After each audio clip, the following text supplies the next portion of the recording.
Count, take 7, action. 2014 के पहले भारत के पास कुछ 100 स्टार्टअप थे, लेकिन अब ये संख्या 1 लाख के आसपास पहुंच गई है। उस समय भारत की अर्थव्यवस्था का या कहें या तब की सरकार ही हैंग हो गए वाले मूड में थी।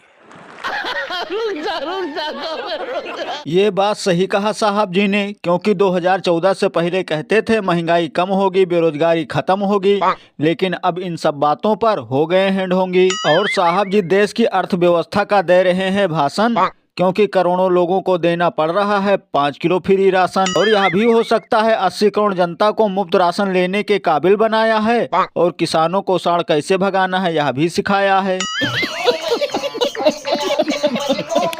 और कुछ लोग यह भी कह रहे हैं आए थे किसानों की आय दोगुनी करने, आय दोगुनी करते करते महंगाई आसमान पर कर दिया, और पैसे डॉलर को बराबर करते करते डीजल और पेट्रोल को बराबर कर दिया। ये बदलाव है 2014 के बाद का। बहुत बहुत धन्यवाद हो बीजेपी सरकार का। पढ़ लिख कर लगाएं ठेला तो नहीं रहेगा बेरोजगार कोई युवा देश और समाज का। ये बड़ी अच्छी बात कही आप। और कुछ लोग मजाक मजाक में यह भी कह रहे हैं सूरज भी सही रूप से 2014 के बाद ही निकलना शुरू किया है, नहीं पहले तो अंधेरा ही अंधेरा था। झूठ बोलना बातें बनाना है साहब जी का खेल।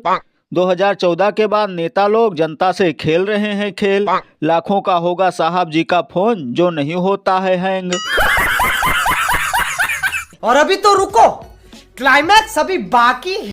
हम न सिर्फ भारत में तेजी से 5G का विस्तार कर रहे हैं, बल्कि 6G के क्षेत्र में भी लीडर बनने की दिशा में बढ़ रहे हैं। मुझे विश्वास है कि अब 6G में भारत दुनिया को लीड करेगा।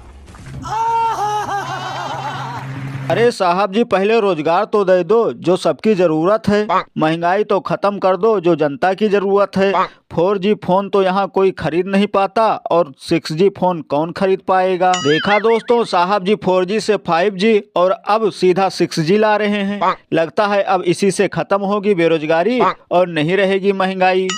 अरे बाप रे, ये तो धोती खोल रहा है। घर में नहीं है खाने को, पहले दौड़ो 6G फोन लाने को, क्योंकि रोजगार तो मिलेगा नहीं पैसा कमाने को। और यह भी हो सकता है मोदी जी यूट्यूब चैनल चला रहे हैं, आप लोग फोन लाकर साहब जी के चैनल को सब्सक्राइब करने में कोई परेशानी ना आए, इसीलिए बढ़िया नेटवर्क का इंतजाम कर रहे हैं। और घर का बेचो राशन, कराओ महंगा महंगा रिचार्ज, और खुद रहो भूखे, पहले सुनो साहब जी की मन की बात। ये सब क्या देखना पड़ रहा है?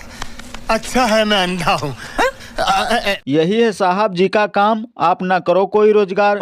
9 साल से रिचार्ज के दाम बढ़ गए, अभी तक नहीं मिला कोई रोजगार। यही है मोदी जी का फंडा, मोबाइल देखने से फुर्सत मिले तो खेलो गुल्ली डंडा, फूट जाए आंख तो हो जाओ अंधा, फिर नहीं मांगोगे रोजगार ना ही कोई काम धंधा।